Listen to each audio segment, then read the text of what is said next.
This is a true story about a young couple, a very young couple, who have more love than money, a lot more. In fact, they have almost no money at all. They live here, at the top of this walkup, where rents are low and the plumbing antiquated.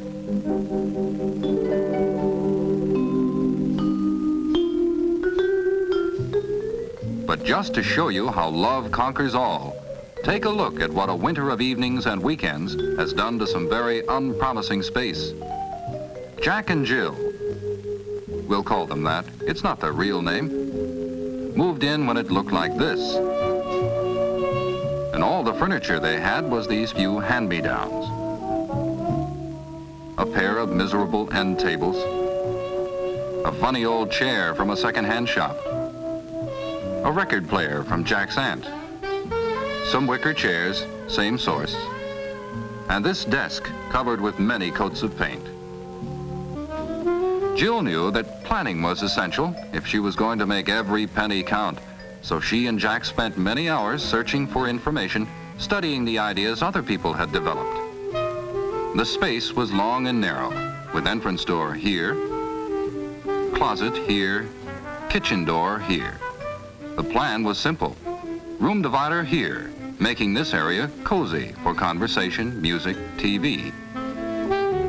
Dining here when there were guests by adding leaves to the table here. They had all the furniture they actually had to have except sofas, which would double as beds.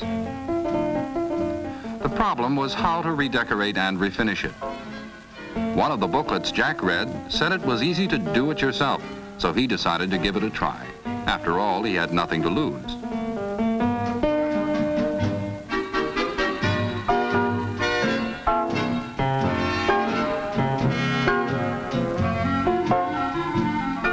Remove all hardware, even if it's wooden hardware.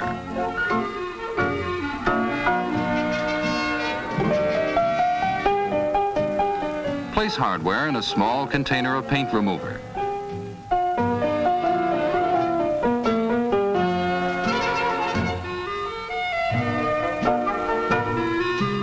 Just wait a few minutes, and the paint will slide right off.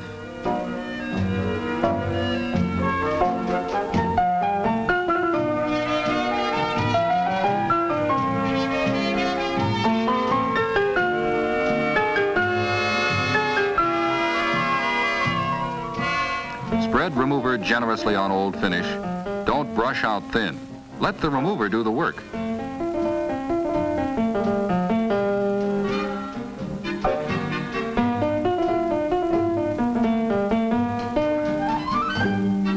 Hey, Jill. He never saw anything like it. The paint just bubbles off.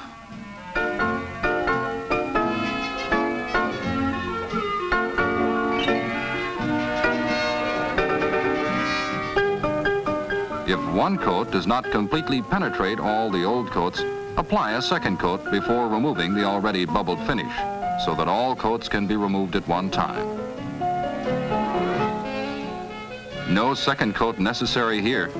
The remover penetrated 4 layers of paint in one application.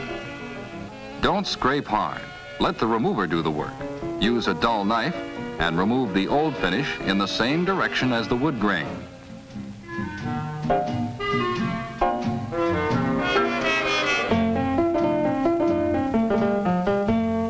To remove finish from curved areas, use a fine bristled steel brush, steel wool, orange stick, or burlap.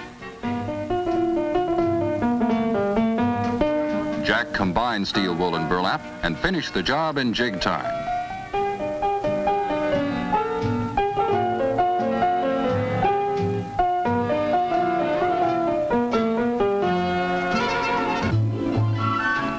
While Jack took paint off, Jill put it on.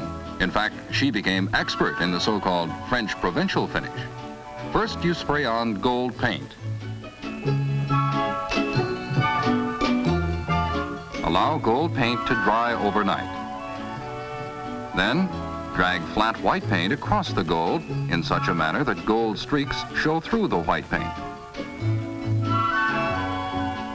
You can use a brush or a sponge. For sofas, they decided to build platforms on which they would place foam mattresses. She learned to paint and she learned to sew. At least, she learned to sew well enough to make slipcovers. The desk was coming into the home stretch. A little remover on a pad of fine steel wool, and the beautiful grain of walnut shone through. Who could have ever covered such beautiful wood with paint? This piece really deserves the full treatment. First, wood filler, and let it dry, according to the manufacturer's directions. And last, a wood stain, in order to blend in the filler with the wood. And now to find the proper finish. His paint dealer told him about a new wood coating made of urethane, that amazing chemical that produces the most enduring paints and varnishes. He said this was the finest finish he'd ever seen, and available in both satin and gloss. Jack chose satin. If the present finish on the wood is in good condition, one coat will give ample protection. However, if the surface has been stripped, it's advisable to use 2 coats. He brushed the finish on with a clean 2-inch brush.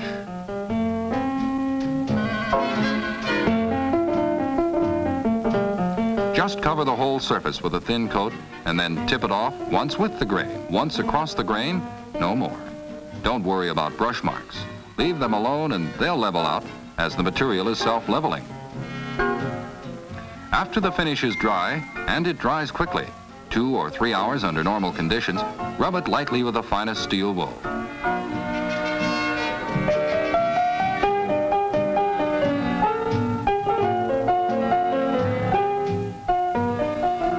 Then apply a second coat. Jack agreed with his paint dealer. This coating was the greatest. Easy to apply, impervious to stains, really great. The addition of interesting hardware was the crowning touch.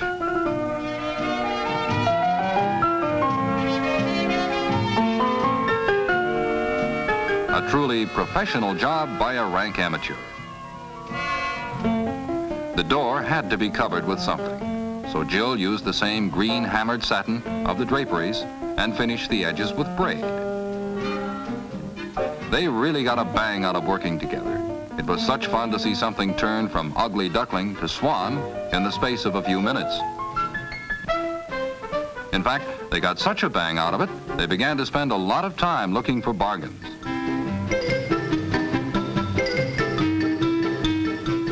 This was fun too, to find an unusual piece, a one-of-a-kind sort of thing, and give it a real decorator look.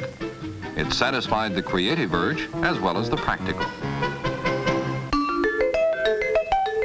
A pedestal with interesting lines. An inlaid box that had lost part of its inlay.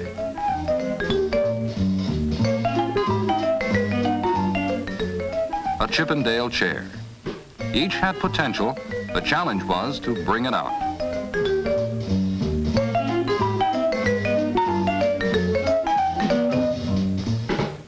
The first step was to get down to bare wood. See if it was worth the effort to refinish.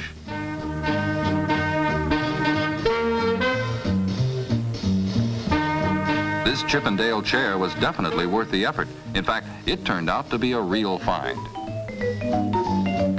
Jack learned that the new urethane finish was just as good for floors as it was for furniture.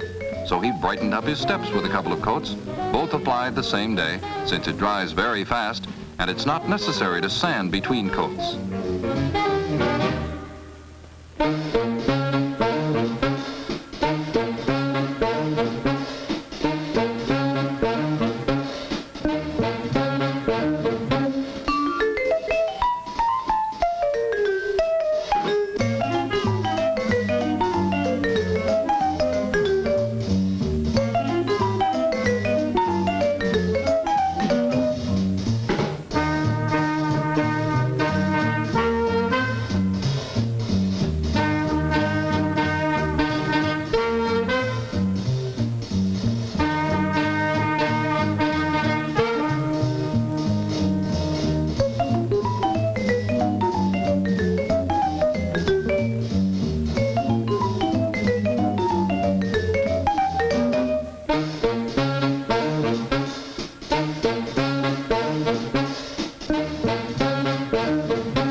The evenings of work were beginning to pay off. They'd spent under $100 for interesting pieces with potential. Some were a disappointment, like this chair, which never did look like much, but it sharpened their eye for good lines. Most of the pieces were worth 5 times their cost after Jack and Jill had bubbled off the paint or varnish and uncovered their true beauty. The apartment has an individuality that it could never have had with new furniture. It has the stamp of their personality, their tastes, and their ingenuity. In fact, their ingenuity has developed to such a remarkable degree that now making something new from something old is a hobby that pays off in wonderful gifts or in new arrangements.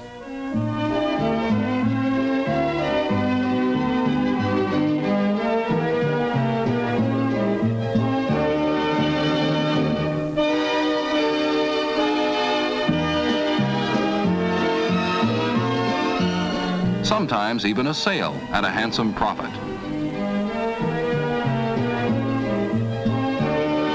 There are many books available on refinishing, but if you'd like this booklet that Jack and Jill found helpful, write to Box 568, Alliance, Ohio.